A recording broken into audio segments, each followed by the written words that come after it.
Praise the lord. యేసుక్రీస్తు ప్రభు వారి ప్రశస్తమైన నామంలో మీకు శుభాలు వందనాలు తెలియజేసుకుంటూ ఉన్నాను. ప్రియ సహోదరి సహోదరులారా, కొన్ని దినాలుగా మనము రెండవ రాకడను గురించి ధ్యానించుకుంటూ ఉన్నాం. రాకడలో మధ్య ఆకాశానికి ఎత్తబడిన తరువాత క్రీస్తు ప్రభువు న్యాయపీఠం ఎదుట లెక్క అప్పచెప్పవలసిన విషయాన్ని గురించి యేసు ప్రభు వారు ఇచ్చిన ఉపమానము, అదే తలాంతుల ఉపమానము, మత్తయి సువార్త 25:14 నుండి 30 వచనాల మధ్య ఉన్న ఉపమానాన్ని ధ్యానించుకుంటూ ఉన్నాం. 5 తలాంతులు, 2 తలాంతులు, అదేవిధంగా 1 తలాంతు సామర్థ్యాలను బట్టి దేవుడు ఇవ్వటం జరిగింది. యేసుక్రీస్తు ప్రభు ఇవ్వటం జరిగింది, దేవుడిచ్చాడు. ఆ తలాంతులు ఏమిటి అనే విషయాన్ని గత వీడియోలో చూసాము. ఆ తలాంతులను దేవుని మహిమార్థమై మనము ఉపయోగించటం వలన ఏ విధమైన మెప్పు ఉంది అనేది చూసాము. 1 తలాంతు తీసుకున్న వ్యక్తి ఆ తలాంతును దాచిపెట్టినందువల్ల తనను దేవుడు ఏ విధంగా సోమరి అయిన చెడ్డదాసుడా అన్న విషయాన్ని కూడా చూసాం. ఈ రోజున ప్రత్యేకంగా చూడబోతూ ఉన్నది, ఈ 1 తలాంతు తీసుకుని ఆ తలాంతును దేవుని మహిమ కొరకు ఉపయోగించని ఆ వ్యక్తి యొక్క గుణాలను ప్రాముఖ్యంగా గుర్తుంచుకుందాం. ఎందుకంటే ఇక్కడ మనం చూసినట్లయితే ఈ తలాంతులు తీసుకుని ఉపయోగించిన వాళ్ళకన్నా కూడా తీసుకుని ఉపయోగించని వాని కొరకు ఉపయోగించిన మాటలే ఇక్కడ ఎక్కువ ఉన్నాయి. అంటే ఆ విషయంలో మనము జాగ్రత్త పడాలి అనే విషయాన్ని అది తెలియచేస్తూ ఉంది. కాబట్టి ఈ 1 తలాంతు తీసుకున్న వ్యక్తి యొక్క స్వభావాన్ని దాని ద్వారా మనం నేర్చుకోవాల్సిన పాఠాలను ఈ సమయంలో జ్ఞాపకం చేసుకోబోతా ఉన్నాం. చూడండి, మొట్టమొదటిదిగా అతడు సామర్థ్యము తక్కువ వాడే, కాదంటానికి వీల్లేదు. అయితే సామర్థ్యము తక్కువ ఉన్న వాడిని ఎక్కువ కావాలి అని దేవుడు డిమాండ్ చేయడం జరగదు, కానీ తనకిచ్చిన వాటిని బట్టే లెక్క అప్పచెప్పాలి. అయితే ఇక్కడ ఆ 1 తలాంతు తీసుకున్నవాడు చేసిన పని ఏమిటంటే, అయితే చూడండి 18వ వచనం, 1 తలాంతు తీసుకుని వాడు వెళ్ళి తన భూమి త్రవ్వి తన యజమానుని సొమ్ము దాచిపెట్టెను. ఇతడు చేసిన పని ఏంటంటే అతనికి ఇచ్చిన తలాంతును దాచిపెట్టాడు. సరే, దాచిపెట్టకూడదనే విషయాన్ని చివరిలో చూద్దాము. మొదట అసలు అతని స్వభావం ఎట్లా ఉంది అనేది చూద్దాం. గమనించండి, మొదటిదిగా మనం చూస్తూ ఉన్నది 18వ వచనం. 18వ వచనం ఏమిటిది? అయితే 1 తలాంతు తీసుకున్న వాడు వెళ్ళి భూమిని త్రవ్వి తన యజమానుని సొమ్ము దాచిపెట్టెను.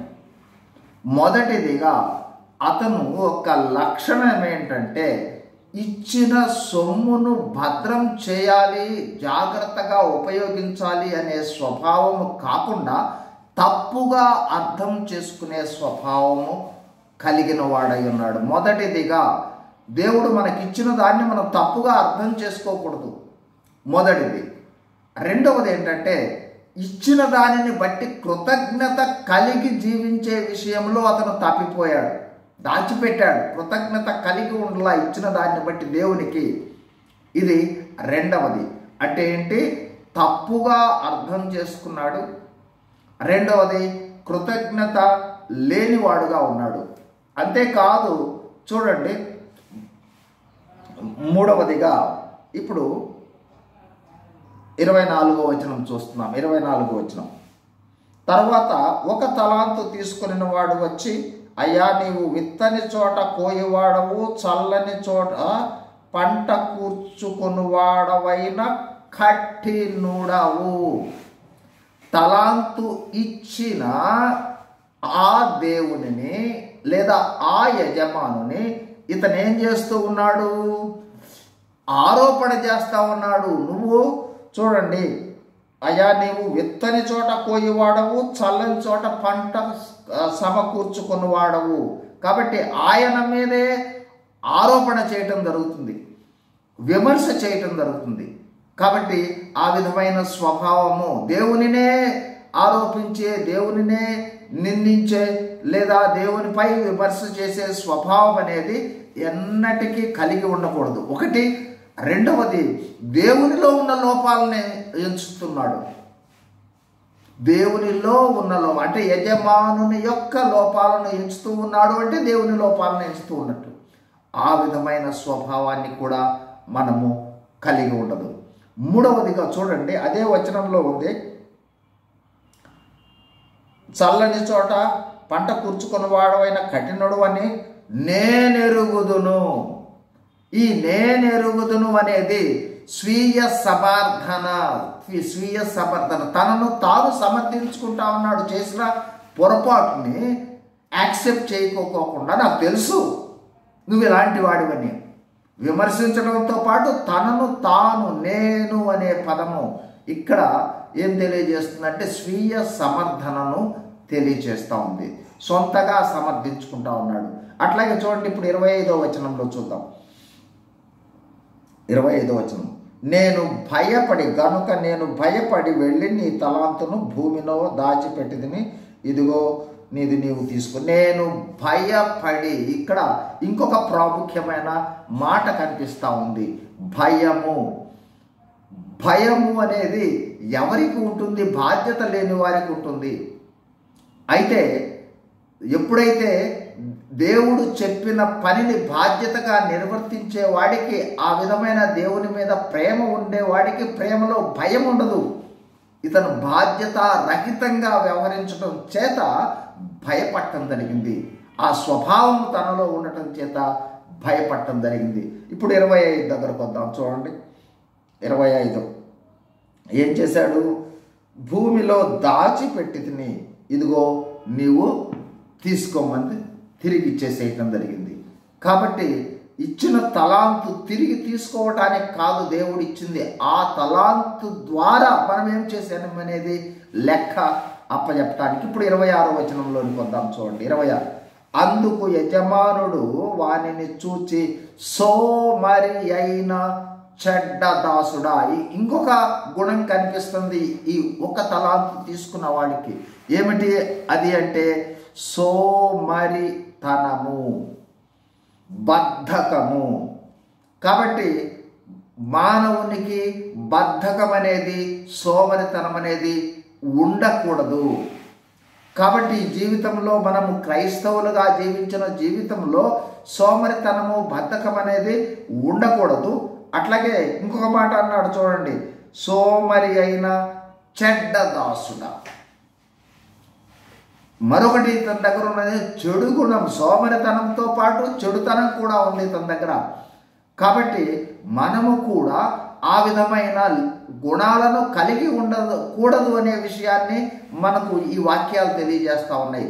చెడు గుణం కలిగి ఉండాలి, మంచి గుణాన్ని, మంచితనాన్నే కలిగి ఉండాలి. ఎఫెసీ పత్రిక 5:22లో ఉంది, ఆత్మ ఫలములో మంచితనం కూడా ఉంది. కాబట్టి మంచి గుణాన్ని కలిగి ఉండాలి, సోమరితనాన్ని విడిచిపెట్టాలి. అతనికి ఉండే ఇంకొక లక్షణాన్ని చూడండి, చల్లని చోట ఇతనికి ఉన్న ఇంకొక ప్రాముఖ్యమైన గుణం ఏంటంటే, ఇతడు ఇక్కడ చూడండి 23వ వచనంలో నమ్మకమైన వాళ్లకు, అంటే నమ్మకంగా పనిచేసిన వాళ్ళకు చెబుతూ ఉన్న మాట, 2 తలాంతులు తీసుకున్న వాడితో అంటుంది, బలా నమ్మకమైన మంచి దాసుడా. ఇక్కడ మరొక ప్రాముఖ్యమైన ఈ మాటను బట్టి మనకు కనిపించేది, అతడు నమ్మకస్తుడు కాదు, అపనమ్మకస్తుడు, అవిశ్వాసం కల్లవాడు. కాబట్టి మనము అవిశ్వాసులముగా, అపనమ్మకస్తులముగా ఉండకూడదు. కాబట్టి ఆ విధమైన గుణాలు ఒకవేళ మనలో ఉన్నాయా అనేది ప్రాముఖ్యంగా మనము గుర్తుపెట్టుకోవాల్సిన విషయం. అందుకోసమే ఈ ఒక తాళంతు కలవాడిని ఉపమానంగా ఇక్కడ చెప్పడం జరిగింది. దేవుడు మానవుణ్ణి ఏర్పాటు చేసిన ఉద్దేశము మానవునికి ఇచ్చిన సామర్థ్యము మేరకు సామర్థ్యాలు రకరకాలుగా ఉన్నాయి, అందుకే తలాంతులు కూడా రకరకాలుగా ఉన్నాయి. అయితే ఇచ్చిన సామర్థ్యము మేరకు దేవుడిచ్చిన తలాంతులను పనిచేసి దాని ద్వారా దేవుని రాజ్య విస్తరణకి, దేవుని మహిమ కొరకు పని చేయటం కోసం దేవుడు మానవుణ్ణి ఏర్పాటు చేశాడు. ఆదామును సృజించినప్పుడు కూడా దేవుడు ఆదాముకు పనిచ్చాడు. అట్లాగే మనము కూడా మన సామర్థ్యం ప్రకారము, దేవుడిచ్చిన తలాంతుల ప్రకారము మనము పనిచేసి దేవుని మహిమ కొరకు, దేవుని రాజ్య వ్యాప్తి కొరకు, దేవుని రాజ్యములో అనేకులను చేర్చుట కొరకు, అది వ్యాపారము అంటే అది బిజినెస్ కాదు, అక్కడ దేవుని మహిమ కొరకు ఉపయోగించటం, దేవుని రాజ్యము కొరకు ఉపయోగించటం, దేవుని రాజ్యములో అనేకులను చేర్చుట కొరకు ఉపయోగించటం, సంఘ సమృద్ధి కోసం ఉపయోగించటం, సంఘ విస్తరణ కోసం ఉపయోగించటం, సంఘ క్షేమం కొరకు ఉపయోగించటం. అట్లా కాబట్టి ఆ విధంగా ఉపయోగించటం అనేది తప్పనిసరిగా విశ్వాసులమైన మనము చేయవలసిన పని. వీటన్నింటికి లెక్క ఉంటుంది. తద్వారా మెప్పు ఉంటుంది, ఘనత ఉంటుంది, మహిమ ఉంటుంది, బహుమానం ఉంటుంది. ఆ తరువాత దేవునితో పాటు ఏలుబడి చేసేవాళ్ళంగా ఉంటాము. ఆ విధంగా అపనమ్మకస్తుడైన ఒక తలాంతు తీసుకున్న వాని వలె కాకుండా 5 తలాంతులు 2 తలాంతులు తీసుకున్న వాళ్ళ వలె మనము కృతజ్ఞత కలిగి నమ్మకంగా జీవించినట్లుగా దేవుడు మనకు సహాయం చేయనుగాక.